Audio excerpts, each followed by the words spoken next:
พามาปลูกถึงทางน้องเตกับน้องบอยเห็ดอย่างนี้อยู่มุมนั้นเนาะเอากับทักทายสบายดีพ่อพี่น้องFCป้าดุงบสุขุสุคนเด้อเนาะก็ยินดีต้อนรับเข้าสู่ช่องสนวนสายลุยคือเก่าคือเดิมพี่น้องตอนนี้กับผัวเมียเพิ่นก็หลังจากที่ว่าคืนดีกันเนาะแล้วก็ปรับความเข้าใจกันเนาะตอนนี้ก็กำลังพากันเฮ็ดหรือว่าเฮ็ดหยังเนาะพูดจุยๆอยู่พี่น้องเอาจังไรพวกละเข้าไปทักทายสบายดีน้องเพิ่นเนาะ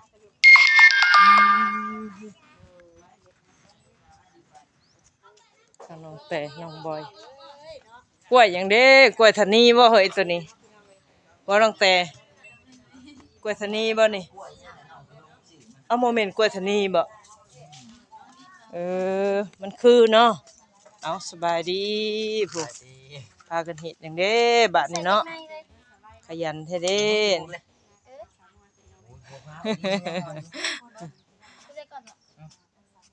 บ่เสียบ่เกียกันบ่ล่ะเสียมจกบ่มีบ่มีแต่เสียมซื้อเอาขี้พุ่นเอาเนาะจังงามสิพากันปลูกหยังตัวนี้นะแตงหมดเลยแตงเลยหมักทั่วแตงต้องเที่ยวต้องเที่ยวคือว่าน้องบอยเคยเฮ็ดเคยปลูกได้นี่เนาะโอ้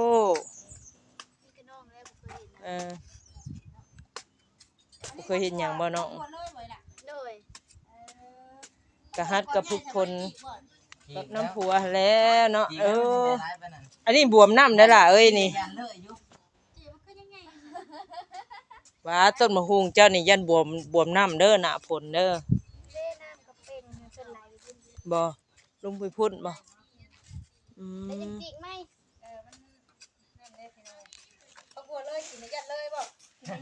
ยันไปเลย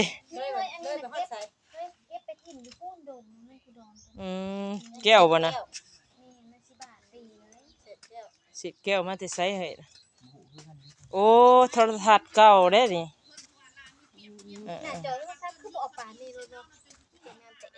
โย่นาแล้วก็คนละฮีหอเนาะสบายดีป้าลง FC ก่อนโดยสบายดีน้องเตน้องบอยคุดยังนี่คุดยังนี่คุมหมักแตงได้หมักแตงมาเลยใส่แพ้มาให้บ่แอดบ่แอดบ่แอดบ่นะบ่แอดบ่แอนไอแอนอ๋อบ่มันพักบ่ได้บักลายมันโอ้ยเพิ่นอยากเอาไว้บอนสูงนี่ล่ะได้อยู่ดอกพักกะเฮาปลูก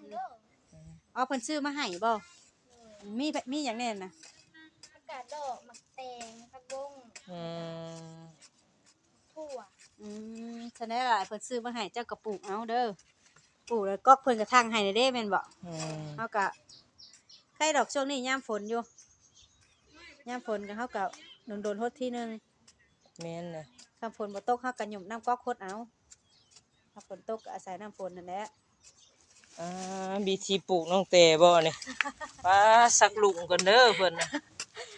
เอามือสักลุงก่อนเจ้าปลูกรถนี่จังหน่อยเจ้าของ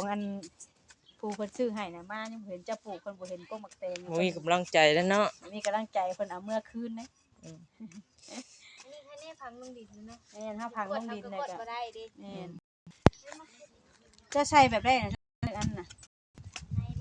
ใส่3ในก็ได้เพื่อแบบว่ามันบ่ซื้อมาให้กับหลานผักกระบวนปลูกผักบุ้งเด้ออันสิปลูกผักจังได๋ซะน่ะนานผักคุดแม่นผักกาดดอกเนาะ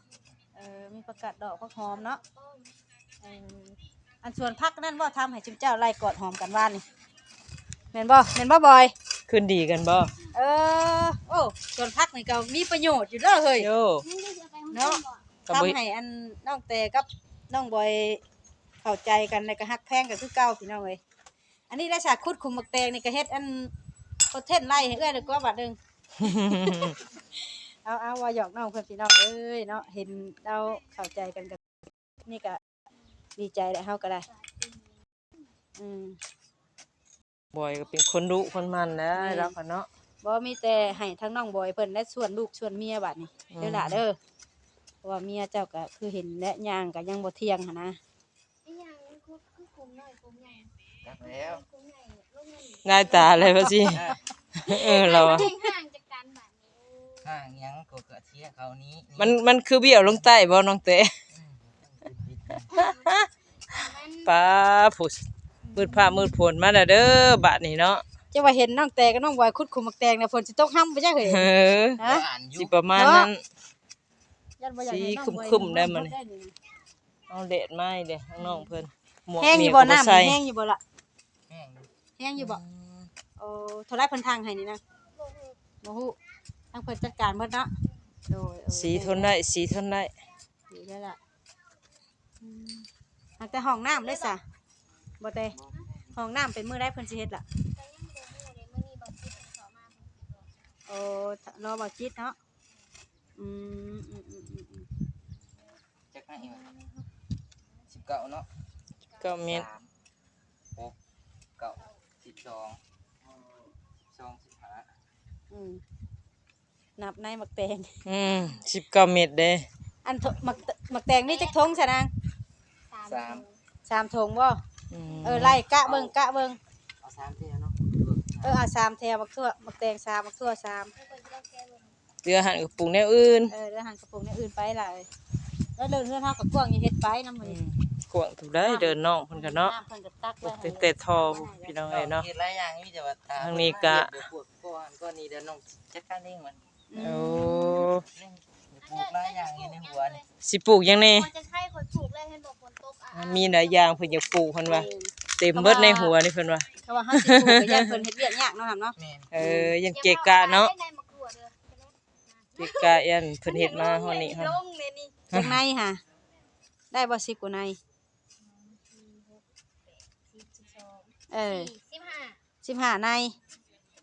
อ่ะ นี่นะลงก่อนเลยโซเชียลจะเกิดอยู่ เห็ นี่ นบ่เลย แม่น หาคุ้มละ2 เอาใส่อันละซองก็ได้ในหมักทั่วมันออกอยู่แล้วโอ้ยชวนลูกชวนเมียซั่นแหละให้ว่าโต อ่า เป็นผู้ชายให้ว่า เฮ้ยคือ น้ำหน้าครอบครัวบ่ ต่อไปมีแต่โตแล้วสิเป็นหัวหน้าครอบครัวบัดนี้สิให้เมียเป็นหัวหน้าครอบครัวบ่เขาเมียเป็นหัวหน้าครอบครัวแหละ ตัวอยู่ยากเด้อ อ ติ ยู่ยากเด้ เอาว่าหยอกพี่น้องเอ้ยเฮ็ดแล้วแหละ ของกุ้งนะเดี๋ยวนี่2กุ้งไปแล้ว เบี้ยมพุงไม่ใช่ซะ ไม่น่าเอาให้ โอ้อันนั้นเอ้ยนางนะปลูกก็ได้กินล่ะเอ้ยได้แล้วบ่ คุยเสิงกันเนาะเอาจ้ามั้ย ได้อยู่ดอกได้อยู่ดอกปลูกะ เมียก็ได้ แตง เมียหัวขอนผัวอะไรบัดนี้เบี้ยบ่มันผสมกับรักแลนบ่ ตายจม ตาเล่บ่ดิ ตายพิษแล้ว ตาเล่บ่แน่คุมแตงบ่ถือว่า ใหญ่มันก็บ่เซิงกันเลย ว่าที่จริงมันก็เชิงอยู่หักแต่คุมเฮานั้นบ่ซ้ำกัน อืม บางคุมก็ใหญ่บางคุมก็น้อยนะเฮาเบิ่งน่ะมันคือเบี้ยว แม่น ได้หั่นกะนั่งให้กำลังใจก็มีแฮงขุดคุมบักแตงแหละมื้อนี้ปลูกเนี่ยปลูกหน้าบ้านพุ่น โก้ม่วงนะโก้ม่วงนั่นไปปลูกบนใกล้แดนนั่นเฮือนแม่ตู้นั่นก็ได้ บ่เอาจำขึ้นไปแล้วมันสิเข้าไปแหละมันสีแน่นะ บ่ก็บ่เอานั่นปานใดแบบเอาพอประมาณมันก็ไอ้นี่ ร้ายเขา กล้วยอันที่บ่ ก่อน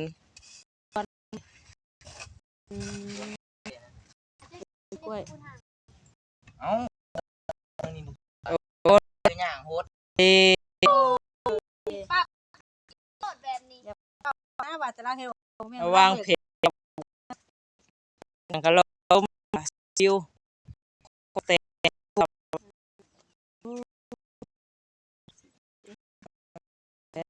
ปล่อย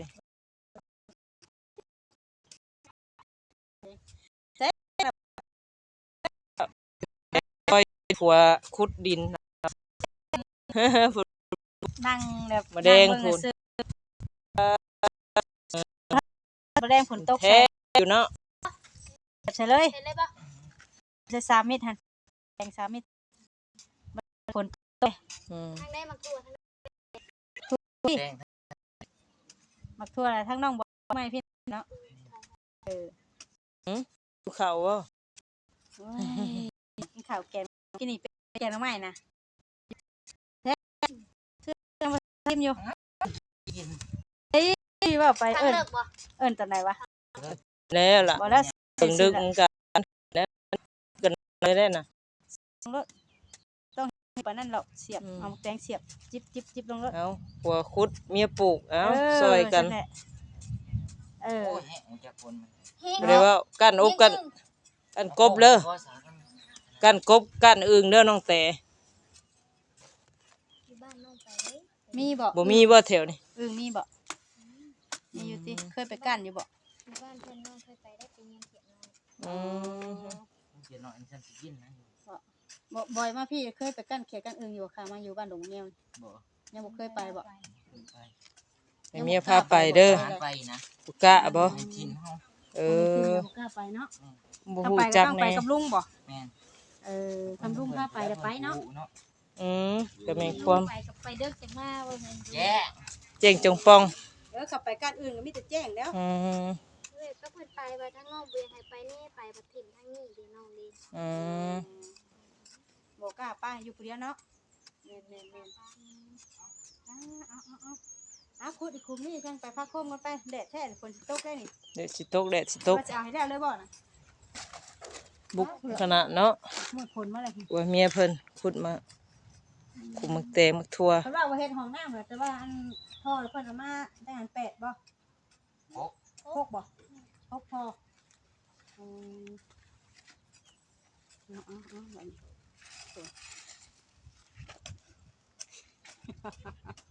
การให้คุมต้องเอาเสียมนี่ กรีดข้างในบ่วัดเอาข้างในเด้ กี่ดีตาลิวเด้ก็เลยว่าแน่ไหม เหลือคักเลยหั่นกะโผปะดินอ่อนเด้อเนาะ พายุดินอ่อน เสียม ขึ้น กับ หน่อยล เขา งหน่อยลงแถวบ้าน เมื่อยเมื่อยแล้วเด้เนาะ ถ้าผ่าห้องพี่น้องเอ้ยบ่ได้ได้ยิน อู้ อยู่บ่ กันกบกันเขียดแมลงนี่ สนใจเฮ้ยสนใจเพิ่นเห็นแบบอีกคนเฮาย่านตั้งน้ำฮด แม่นเพิ่นเห็นเจ้าคุดคุมบักทั่วกับบักแตงเพิ่นก็เลยว่าสิตกให้ตอนแมลงนี่ว่ะ ถ้าเพิ่นเห็นภาคกะสิแบบยุ่งๆแน่เพิ่นว่าเคยตก ผักบัวไม่ใช่สารนะผักบัว เพิ่นแม่น้า ปลูกไว้หลายปลูกไว้เป็นผักบัวเพราะงั้นเขาปลูกไว้เขาอยากกินเขาก็ใช้ในบ้านยืมสวนตัวเองเนาะ อยู่กับที่น่ะมันสบายมีหยังก็ได้เฮาเก็บเฮาใส่นี่ใส่หันก็สะดวกสบาย สู่สองคนผัวเมียเฮ็ดได้ซะ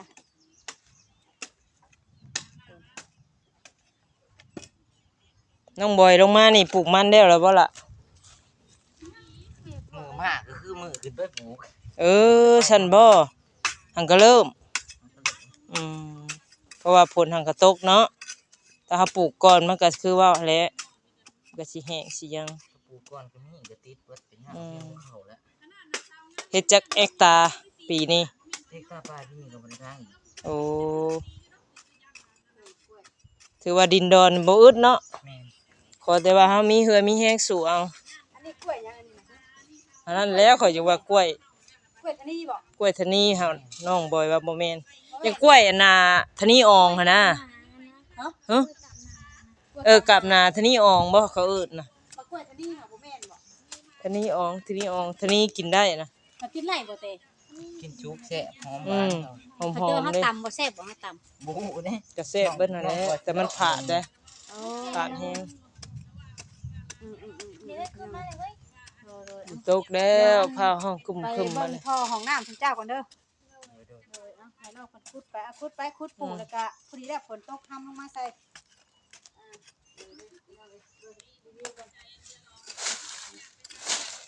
ทุก2แถวได้นี่3แถวแล้วพวกจักแถวใดเป็นแถวใดแล้วว่าน้องแต่ครบแล้วบ่แตงบ่ตัวนี้30ปิดหมางเนาะ ลูกพี่ช่วยกันเด้อ โอ้ยบ่ยากแล้วเอ้ย มาเห็นก็ปิดแล้วเนาะน้องบอยก็เดมปลูกมันเป็นหมากนะ บ่เคยปลูกเฉย ฮะครั้งแรกบ่น่ะใช่ ใช่ เนาะ ไว้เฮ็ดปลูกมัน มันเห็นงามแล้วสะคนบ่เคยปลูก เนาะ หมากก็แห้งรกอีกแล้ว แม่น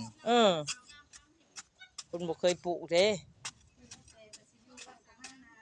น้องแต่กับน้องบอยนี่น้องบอยสิฮู้จักเวียกหลายกว่าแม่นบ่เพราะว่าผ่านประสบการณ์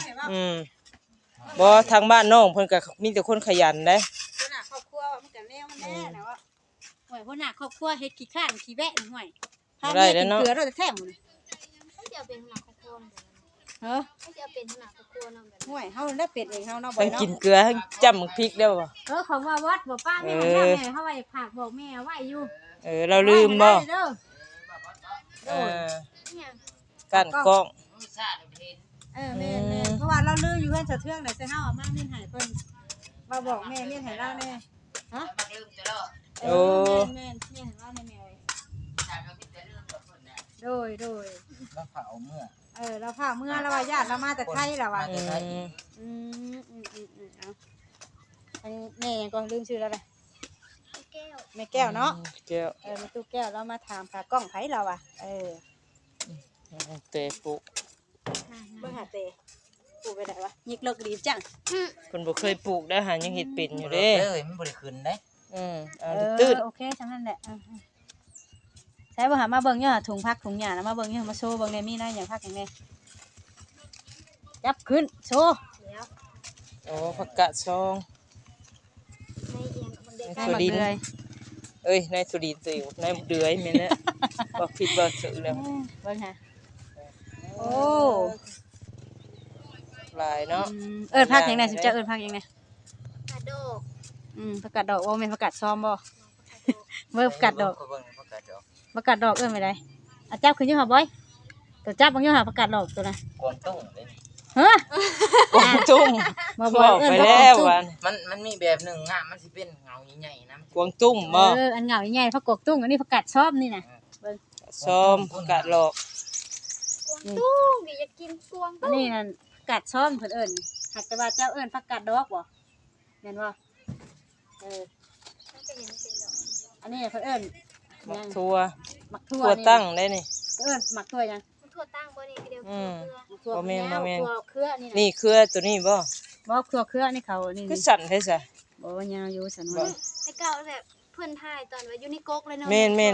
ก็ว่าอยู่ แม่งทั่วตั้งบ่ ทั่ว บ่ ตั้งอัน ทั่ว นี้ เครือนี่แหละโอ้ยทั่วเครือโอ้ย แม่นบ่ ถ้าเบิ่งมันเป็นเฮ็ดปาเจกันบ่ ตัวตั้งนะเอ้ยน่ะ100%นะ ฮะ เอ้ยบ่เคยปลูกอยู่น้องแต่เอ้ยตัวตั้ง ทั่วตั้งบ่ แม่นทั่วภูมิทั่วตั้งนะ ทั่วปุ่มน้อยๆบ่ แบบว่าอันบ่แม่นอันซักเคลื่อนบ่ ถ้าตัวยาวล่ะมันสิยาวแหละคากกแล้วเนาะน้องแต่เป็นข้าง ถ่าย เป็น ใน หยัง เครือเลย ใส่สารในบ่ นี่เพิ่นหลอกใส่สา ไปลงคุมเก้าซะ บ่คุมแม่นลงใส่ในศีรษะเลย อ๋อใส่อันเพียง บรรยากาศก็พร้อมเพรียงเนาะมื้อนี้เนาะ พอดีได้ ให้ ปลูก ทาง แต โสผู้เมียเพิ่นนั่นบดๆแน่มื้อนี้